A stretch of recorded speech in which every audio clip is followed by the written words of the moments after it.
As the sun was just starting to peek over the horizon on August 7th, exactly at 3:30 a.m., Jeremy Bamber was suddenly woken up by the loud ringing that echoed through the room. He was so surprised that he scrambled to pick it up, still feeling half asleep. What could someone want at this really early time? It was his foster dad on the other end, but he sounded worried instead of his usual calm self. Jeremy tried hard to understand what his dad was saying, but before he could fully get it, the call abruptly ended. One thing his dad said stuck in Jeremy's mind. "Your sister's acting strange. She's got a gun." Feeling really worried now, Jeremy didn't waste any time. He quickly called the police, telling them what his dad had said about his sister being in danger. An hour and a half later, the flashing lights of police cars pierced the darkness, accompanied by Jeremy himself, his heart racing with worry. As they approached the farmhouse, a stillness hung in the air, heightening the tension. The police, trained to handle such delicate situations, opted for a cautious approach, keeping their distance and awaiting specialized backup.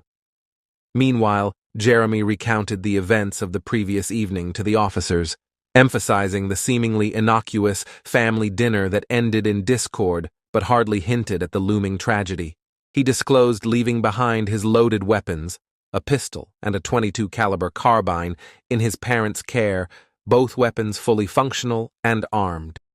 The SWAT team, specially dispatched to the scene, found the farmhouse securely sealed, save for a lone window on the master bedroom's first floor. Employing a megaphone, they tirelessly attempted communication for 2 hours, met only by the echoing bark of a dog.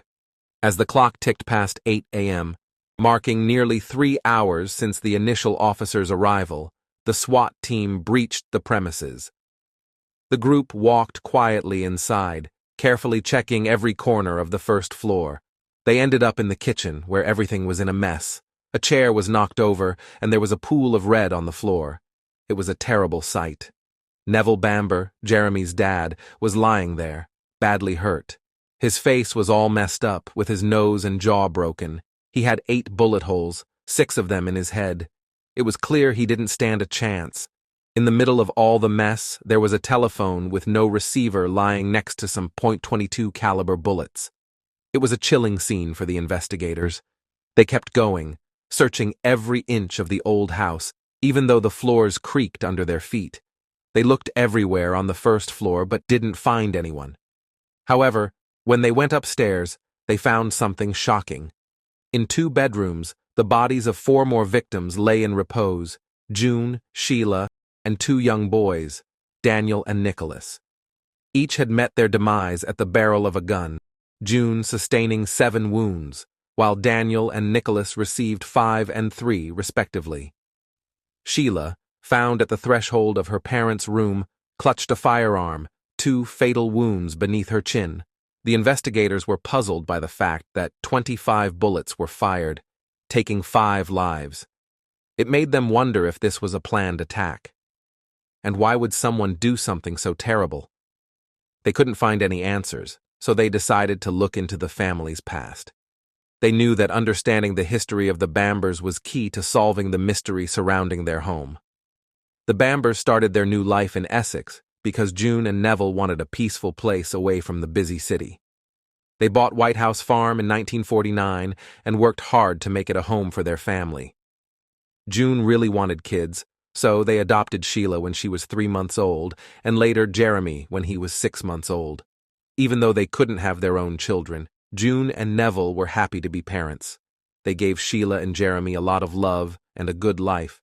Jeremy, though academically gifted, grappled with rebellion during his youth, finding solace in the serene surroundings of the farm.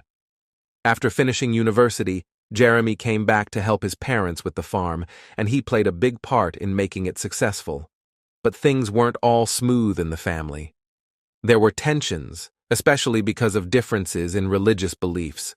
June was very religious, but her kids didn't feel the same way, which caused problems. Their relationship got strained, and June ended up feeling really sad and depressed. Sheila was different from her mom, June. She challenged June's ideas and rules, going her own way. When she was 17, Sheila got pregnant and later married Colin. She had a tough time being a mom while dealing with problems in her marriage and her mental health. Even though she tried to make things better, Sheila's paranoia and mental health got worse, causing problems in the family. In August 1985, Sheila and her kids went to visit the Bambers for what turned out to be their last time together. As the evening went on, there was tension between Neville and Sheila about what would happen to her kids. Jeremy didn't know what was going to happen and said goodbye before going home. The next morning, the whole community was shocked by a terrible discovery. Everyone in the Bamber family was dead from being shot, except Jeremy. His deeply sad reaction made people, including his relatives and investigators, wonder if something was off about him. They heard reports of Jeremy acting strangely, which made them look closer at what happened before the tragedy. At first, the investigators thought Sheila might have done it because of her mental health problems.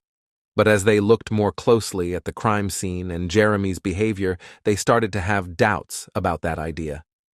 Julie, Jeremy's girlfriend, also thought Jeremy might be innocent and spoke up about it, which made people take another look at the case. When the authorities went back to the crime scene, they found mistakes in how the evidence was handled and important details that were missed the first time. They discovered that some items that could have been evidence were thrown away too quickly, and some important evidence wasn't looked at carefully enough.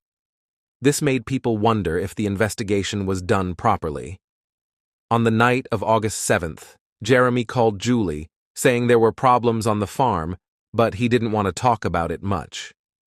Julie remembered Jeremy complaining about his family before, especially about his sister. But what really surprised everyone was when they found out about the Bamber family will. It said that everything would be shared equally among the kids, but their mom changed it so that Sheila would get more. When Jeremy found out, he got angry at his sister and told Julie how he felt. Then, shockingly, Julie heard Jeremy say he wanted to kill his family and make it look like Sheila did it because she wasn't mentally well. This made Julie feel like she had to tell the police, not just to help with the investigation, but also because she wanted revenge. Jeremy tried to make it seem like a plumber could have been the one responsible, but the plumber had a solid alibi that proved he couldn't have done it. Even though Jeremy was arrested for a short time, there wasn't enough proof to keep him in custody, so he was let go. With the money he got from his inheritance, Jeremy started living a more comfortable life. He went on vacation to Saint-Tropez and sold his dad's car not long after. Jeremy's cousins didn't believe that Sheila was the one responsible, so one of them secretly looked into the scene of the crime. What the cousin found during a visit to the family house was shocking: a silencer hidden in a closet with blood on it. This made people doubt that Sheila could have done it because the gun was too long with the silencer attached, and Sheila was shot twice and bleeding. Finding this made people think even more that Jeremy might be guilty. Then, on September 29th, when Jeremy came back home, the police arrested him right away and charged him with murdering the Bamber family. The trial started on October 3, 1986, at the Chelmsford Crown Court. Throughout the trial, Jeremy Bamber acted really arrogantly, while the prosecutors accused him strongly of making up what happened. A big moment in the trial was when the telephone technicians testified. They said that the phone line at Bamber's house was being used during the time when the crime happened.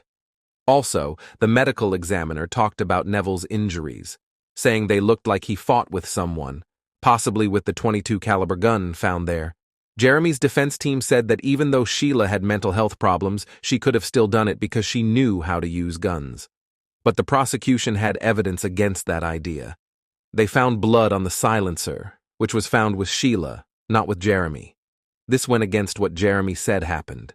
Witnesses talked about how Sheila acted before everything happened. Even though Jeremy tried to make people look at other things, the jury decided he was guilty. He got 5 life sentences with no chance of getting out.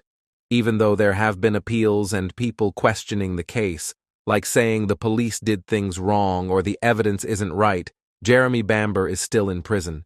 They've tried to challenge his conviction, even doing DNA tests, but nothing has proved he's innocent yet. People have been sharing their thoughts and comments about who they think might be the real murderer. Some believe Jeremy is guilty, while others think Sheila might have done it. There are even those who suggest someone else entirely. The case continues to spark debate and speculation, with no definitive answer in sight. Leave us your thoughts below and share your comments. Thank you for your attention to this story. Your interest in seeking justice and truth is appreciated.